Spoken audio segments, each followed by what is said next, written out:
మన తండ్రి అయిన దేవునికి సమస్త మహిమ, ఘనత, ప్రభావములు కలుగునుగాక. మన ప్రభువును రక్షకుడునైన యేసుక్రీస్తు వారి అతి పరిశుద్ధమైన నామంలో ప్రియమైన దేవుని బిడ్డలందరికీ హృదయపూర్వకమైన ప్రేమ వందనములు తెలియజేసుకుంటున్నాను. దేవుని పరిశుద్ధ గ్రంథంలో నుండి లేవియా కాండము 4వ అధ్యాయము 22 నుంచి 35వ వచనం వరకున్న వాక్య భాగాన్ని మనం ధ్యానం చేద్దాం. 22 నుంచి 24వ వచనం వరకున్న వాక్య భాగాన్ని చదువుకుందాం. లేవియా కాండము 4వ అధ్యాయం 22 నుంచి 24 వచనముల వరకున్న వాక్య భాగాన్ని చదువుకుందాం. అధికారి పొరపాటున పాపము చేసి తన దేవుడైన యెహోవా ఆజ్ఞలన్నిటిలో దేనినైనను మీరి చేయరాని పనులు చేసి అపరాధి అయిన ఎడల అతడు ఏ పాపము చేసి పాపి ఆయనో అది తనకు తెలియబడిన ఎడల అతడు నిర్దోషమైన మగ మేకపిల్లను అర్పణముగా తీసుకుని వచ్చి ఆ మేకపిల్ల తల మీద చెయ్యి ఉంచి దహన బలి పశువును వధించు చోట యెహోవా సన్నిధిని దానిని వధింపవలెను. ఇది పాప పరిహారార్థ బలి. దేవుడు ఈ కొద్ది మాటలను మన కొరకు దీవించునుగాక. ప్రభునందు ప్రియమైన సహోదర సహోదరులారా, చదవబడిన ఈ వాక్య భాగాన్ని మనం గమనించినప్పుడు ఇశ్రాయేలీల సమాజపు అధికారులలో ఎవరైనా దేవుని ఆజ్ఞను అతిక్రమించి పాపము చేస్తే, దేవుని ఆజ్ఞను అతిక్రమించి అపరాధము చేస్తే, అది చేయరానటువంటి కార్యమై ఉన్న ఎడల అతడు ఏ పాపం చేశాడో అది అతను ఎరిగి ఉన్నటువంటి క్రమంలో నిర్దోషమైనటువంటి మేకపిల్లను అర్పణముగా తీసుకొని రావాలి. ప్రత్యక్ష గుడారం యొక్క ద్వారము దగ్గర యాజకుడు దాని తల మీద చేయి ఉంచినప్పుడు అది వధించబడుతుంది. ఆ తరువాత ఆ వధించబడినటువంటి బలి పశువు యొక్క రక్తములో కొంచెం యాజకుడు తన వేలితో తీసి దహన బలిపీఠం కొమ్ముల మీద చమిరిన తరువాత రక్తశేషమంతయు బలిపీఠం యొక్క అడుగున పోయబడుతుంది.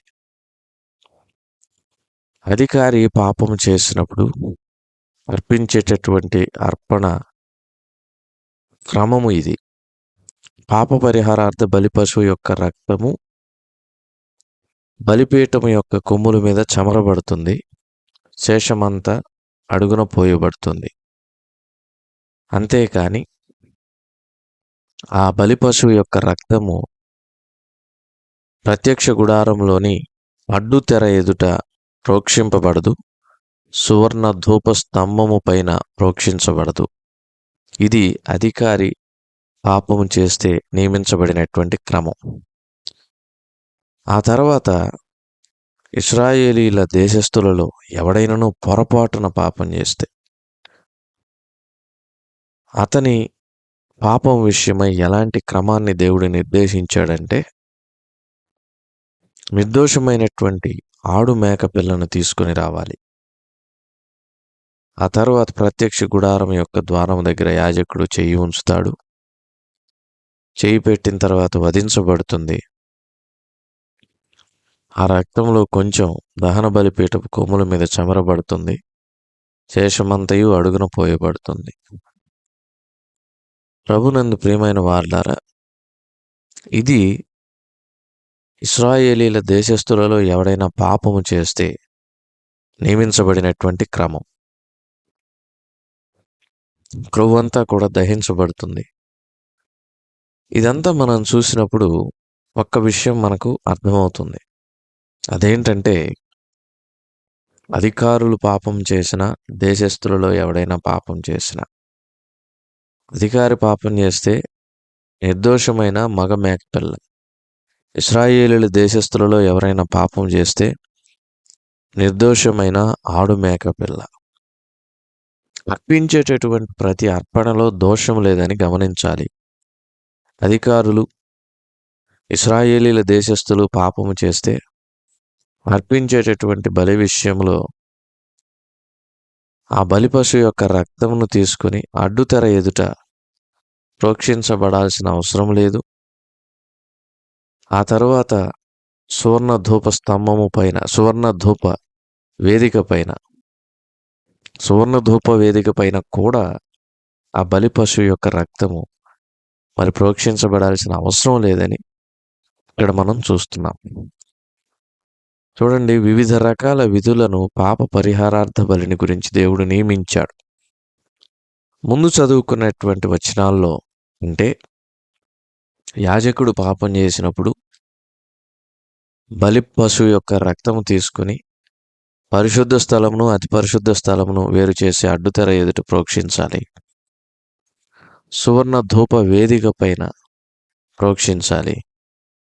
ఆ తర్వాత బలిపీఠము అడుగున శేషమంతయు పోయబడాలి అనే విషయాన్ని మనం చూస్తున్నాం. ఆ తర్వాత ప్రభునందు ప్రియమైన వారలారా, ఇశ్రాయేలీల సమాజం అంతా ఒకవేళ పొరపాటున పాపం చేస్తే, ఇశ్రాయేలీల సమాజం అంతయు పాపము చేస్తే, ఇలాంటి నియమాన్నే దేవుడు నియమించాడు.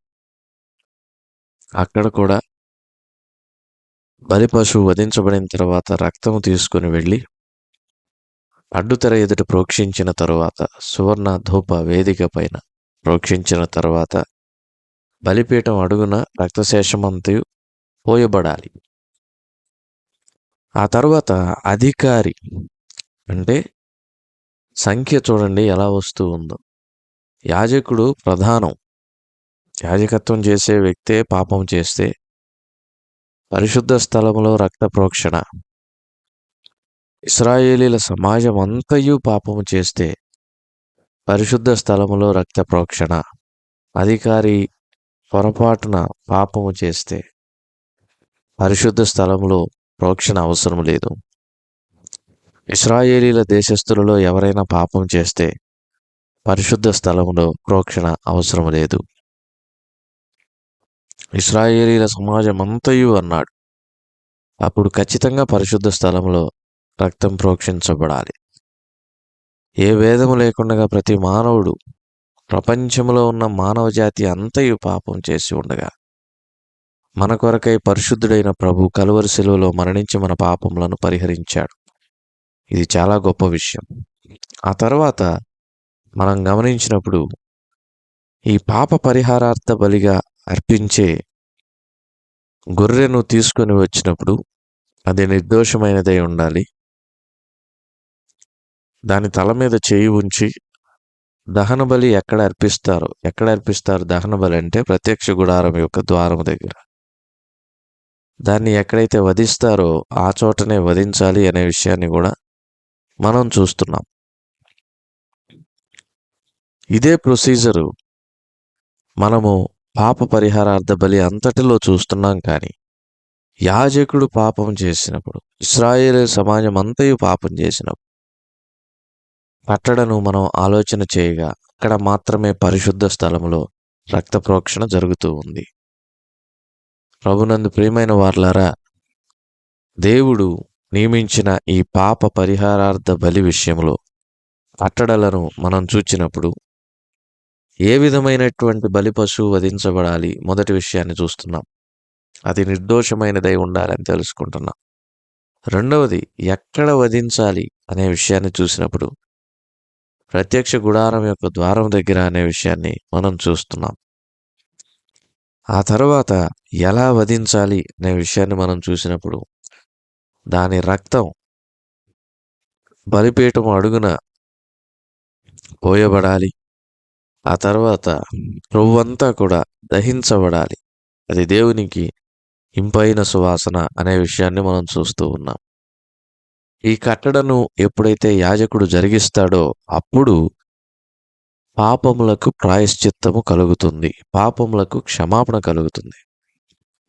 కాబట్టి పాప పరిహారార్థ బలి విషయంలో ఈ కట్టడను యాజకుడు క్రమం తప్పకుండా పాటించాలి. అలా పాటించి దేవుని యొక్క ఉగ్రత నుండి పాపము చేసిన వ్యక్తి తన్ను తాను ఈ బలిని అర్పించుట ద్వారా, అంటే తన పక్షంగా యాజకుడు ఈ బలిని అర్పించుట ద్వారా సంపూర్ణంగా పాప క్షమాపణ పొందుతాడు. దేవుని ఉగ్రత నుండి తప్పించబడతాడు. పాత నిబంధన కాలంలో అయితే దేవుని ఉగ్రత నుండి తప్పించబడటానికి పాపికి బలిని అర్పించే అవకాశం ఉంది. ఇలాంటి బలులు ఒకవేళ మనం అర్పించాల్సి వస్తే పరిస్థితి ఏంటి? ఆర్థిక స్తోమత లేనటువంటి వ్యక్తి అర్పించాల్సి వస్తే పరిస్థితి ఏంటి? ఈ క్రమంలో ఇన్ని రకాల మూగజీవాలు బలులుగా అర్పించినా ఏ బలి కూడా పాపములకు శాశ్వతమైన పరిష్కారం చూపించలేకపోయింది. మరందుకే దేవాతి దేవుడు, తండ్రి అయిన దేవుని యొక్క ప్రియసుతుడు పరలోకమును విడిచి వచ్చాడు. మనుష్య కుమారుడిగా ఈ లోకంలో జన్మించాడు. మనందరి యొక్క పాపముల కొరకై కలువరి శిలువలో మరణించాడు. ప్రభునందు ప్రియమైన సహోదర సహోదరులారా, పాపముల కొరకై ప్రభువు చేసినటువంటి ప్రాయశ్చిత్తము అది చాలా గొప్పది. ఏ మానవుడు మన కొరకు చేయబోడు. మన కొరకై ప్రభువు మరణించి మనలను పరిమళ వాసనగా చేశాడు. మన పాపముల కొరకై ప్రభువు మరణించి మనలను పరిశుద్ధులుగా చేశాడు.